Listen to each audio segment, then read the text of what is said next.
कई सारी चीजें कैमरे पे होती हैं, कुछ चीजें राजनीति में परछाइयों में होती है। और अब मैं सोच रहा हूं कि कैसे पूछूं कि पूछ भी दूं और फिर भी कोई तकलीफ ना हो। लेकिन सवाल ये कि बहुत चर्चा राजनीतिक गलियारों में, दिल्ली में, लखनऊ में चलती है कि महाराज का दिल्ली से इक्वेशन कभी कभी फुल ठीक नहीं रहता, वहां पे कुछ ना कुछ अड़चन आती रहती है।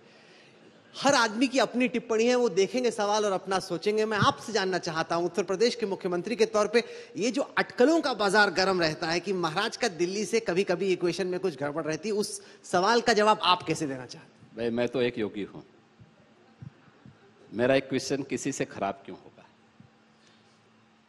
प्रधानमंत्री जी हमारे नेता हैं, अपने राष्ट्रीय अध्यक्ष जी या राष्ट्रीय नेतृत्व का सम्मान करना मेरा धर्म है और वह हम लोग पूरी प्रतिबद्धता के साथ करते हैं।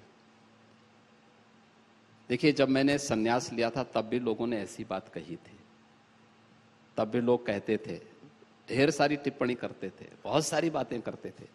अगर हम इन अफवाहों के उसमें पड़े तो फिर कुछ नहीं कर पाएंगे।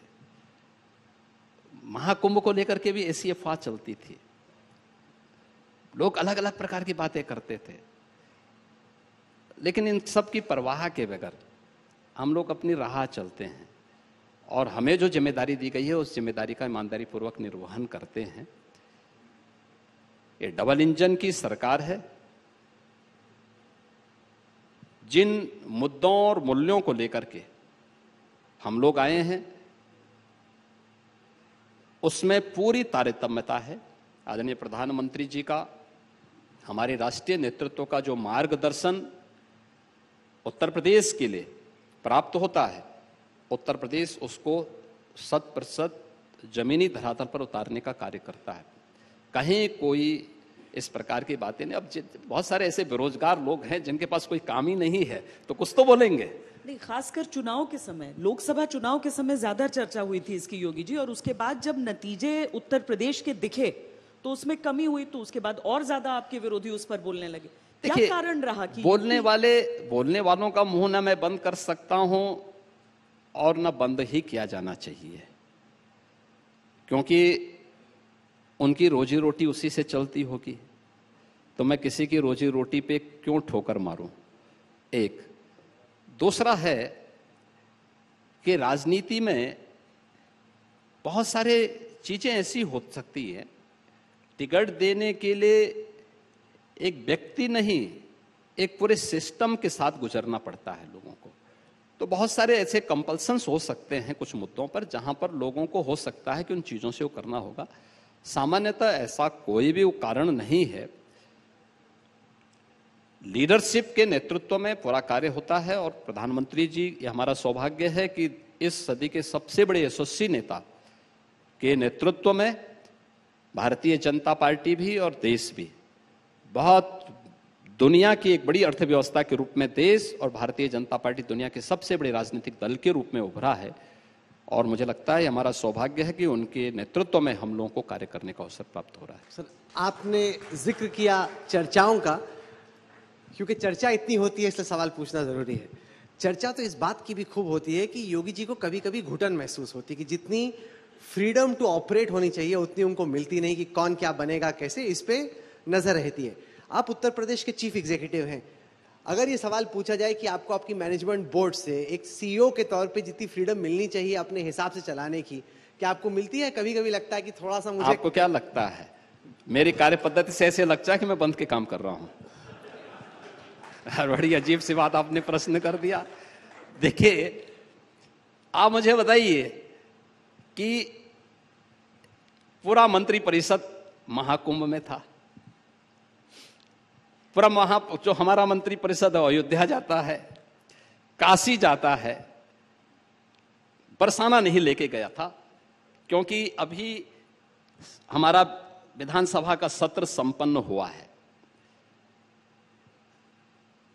देखिए, जिनके पास, मैंने कहा ना, बोलने के लिए कुछ भी नहीं होता है, तो उनको कुछ तो बोलना है और उनको भी तो कुछ बोलने के लिए मिलना चाहिए ना, क्योंकि प्रश्न आजीविका का है। तो उनकी आजीविका चलती रहे, उनका कारोबार भी चलता रहे। हम लोग अपने मुद्दों और मूल्यों के आधार पर पार्टी के एजेंडे को लेकर के आगे बढ़ रहे हैं और जो सुशासन का है, सुरक्षा का है, उसको लेकर के हम लोग चल रहे हैं।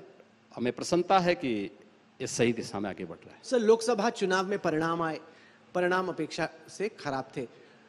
आपने उसको कैसे पोस्टमार्टम किया, कैसे एनालाइज किया? क्योंकि पूरी देश की नजर इस पे थी कि 60 के ऊपर हो सकता है कि उत्तर प्रदेश एक देखिए, बार फिर से हम लोग भी BJP ये मानते थे 75 से ऊपर होंगे, लेकिन जो दुष्प्रचार था, जो दुष्प्रचार संविधान के मुद्दे को लेकर के किया गया था, जो दुष्प्रचार आरक्षण को लेकर के किया गया था, जो दुष्प्रचार इन लोगों ने 1 लाख खटाखट के माध्यम से रहा, तो अभी हाल ही के चुनावों के परिणाम ने, चाहे यूपी के बाई इलेक्शन रहे हों और चाहे वह हरियाणा, महाराष्ट्र और दिल्ली के चुनाव के परिणाम रहे हों, इस परिणाम ने बता दिया है कि राजनीति में झूठ का सहारा एक बार आप ले सकते हैं, बार बार नहीं ले सकते।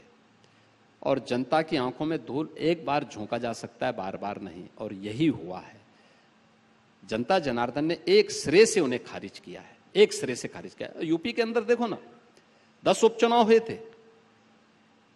कुंदर की 65% मुस्लिम पॉपुलेशन है और बीजेपी ने समाजवादी पार्टी के प्रत्याशी की जमानत जब्त की। बीजेपी प्रत्याशी ने वहां पे 1,45,000 वोट से बीजेपी का प्रत्याशी जीता है। अभी मिल्कीपुर अयोध्या 62,000 से बीजेपी का प्रत्याशी वहां जीतता है। समाजवादी पार्टी कुछ भी बोले, आप मुझे बताओ, समाजवादी पार्टी के सांसद के बूथ पर बीजेपी कैसे जीती है? वो अपना बूथ नहीं संभाल पा रहा है और ठेका सब जगह का ले रहा है। तो दुष्प्रचार बहुत दिन तक नहीं चल सकता है और जनता जनार्दन इनको देख चुकी है और मुझे लगता है आने वाले समय में इनके लिए और भी संकट खड़ा हो।